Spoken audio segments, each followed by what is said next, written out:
This machine changed William's life, and not only his but also that of his entire village. It didn't make it for pleasure, it made it to survive. Since he had the misfortune of being born in Malawi, a place that in 2001 became a living hell.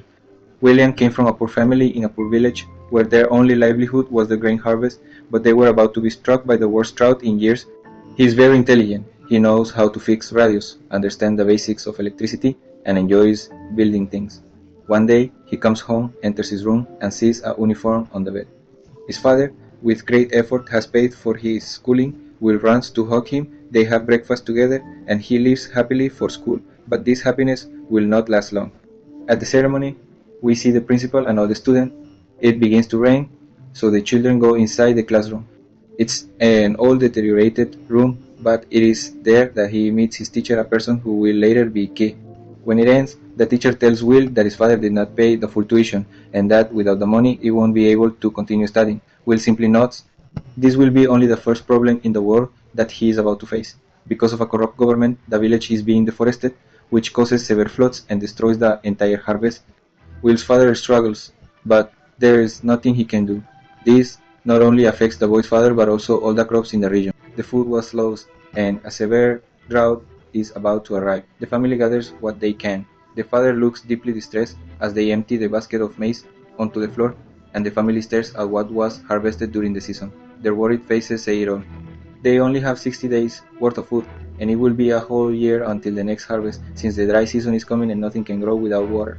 But Will had a plan. A wants to save them from starving to death. A knew that the only thing they needed was water. So, with a pumping machine he found in a junkyard, he wanted to water the crops by drawing the precious liquid from deep underground. In theory, it sounds easy, but it becomes extremely complicated because the pump needs electricity, something that does not exist in that village. However, one day life smiles upon him. He discovers on his teacher's bicycle a device that, when pedaled, lights up a bulb. Thanks to the teacher, William goes to the school library to research the matter. An old, modest, and very run-down library, but it's all they have. There he searches for a while, and he finds it. He finds the book that changed everything: How to Harness Energy. On the outside, Will appears calm, but inside, he knows he has to make it work before the famine wipes everything out, and the family's problems are about to get worse. To earn more money and therefore more food, they replace the sheets of tin from the roof with straw to sell them at the market. The father arrives and sees how food prices are rising, making it unaffordable. On the other hand, Will goes to class, but this time it's the principal who is teaching. As he walks in, Will lowers his head. He doesn't want to be seen, but the principal notices him and tells him to stand up. The boy tries to speak with him, but he only yells at him, humiliates him, and expels him from both the school and the library. The corrupt government tries to hide the news of the famine that is beginning to unfold, since it wants to win the upcoming elections. Nobody knows the real situation, and the village receives very little help. Because of this, the father of the family goes to the capital to protest. In the distance, they see the government sending 2 trucks with grain. Will's mother knows it won't be enough for everyone, so she sends him to the market to buy that grain at government prices, so they can at least have a little more food. He takes his bicycle and leaves.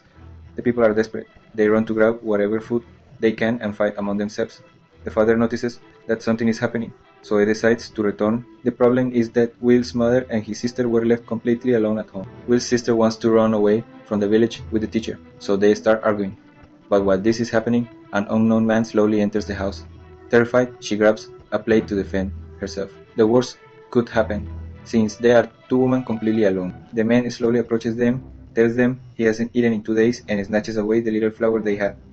They try to fight for their food, but it's useless. The man leaves, but things get worse. The girls hear noises at the back of the house, so they run to see what it is, and yes, more men had stolen the little food they had left. The people of this village are not bad, but hunger drives them to do whatever it takes to survive. The food sent by the government wasn't enough. No one can harvest, and they can only survive on what they stored from the previous year. Will manages to push his way through the crowd of people. They are about to close the warehouse, but he gets in and buys a little food. The father arrives to his wife and daughter, and through tears, they tell him what happened. Now they have less food and less money. The father counts their resources. He calculates that from now on, they will only be able to eat once a day. His sister Annie bursts out and leaves the house. Her mother goes after her. Annie begins to shout, but her mother silences her. After this, Annie says to her, "There is no food." To which her mother replies, "Do you think I will let you starve when I cut off an arm to feed you? Then you will know that I am your mother." Things have to change. Will is certain he can make it rain. He only needs the teacher's bicycle dynamo. He knows that Annie and the teacher have a secret relationship, so at night he goes to her and asks for it. The girl just stays silent, thinking, as she is about to make a very difficult decision. The next day, their mother cries desperately. Will goes to see what's happening. His father is very, very upset.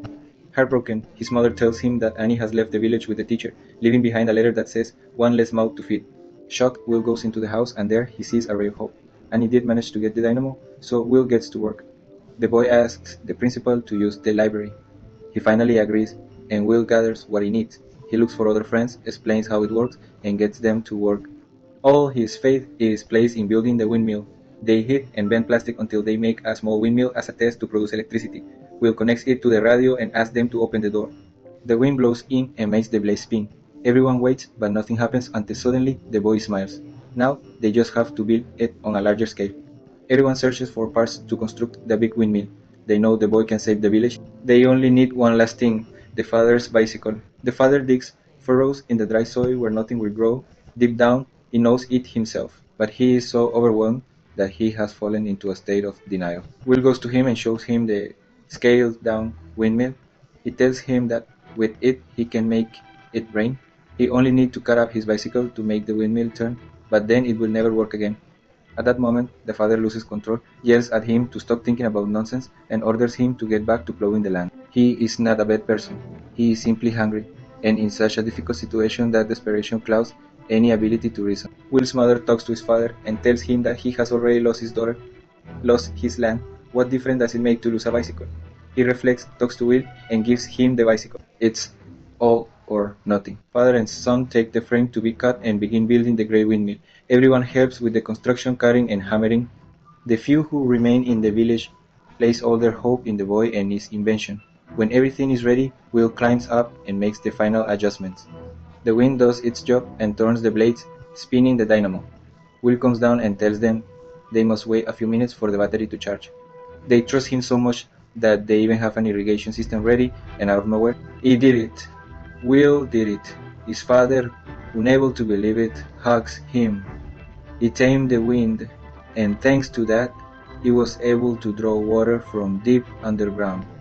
As his father digs the soil, he looks at Will with pride and regret at the same time, as if his eyes were saying, "I'm sorry for not believing in you." Journalists in Malawi learned about this event, and from the newspapers it spread to the internet, making the story famous and leading to Will being invited to give a TED Talk.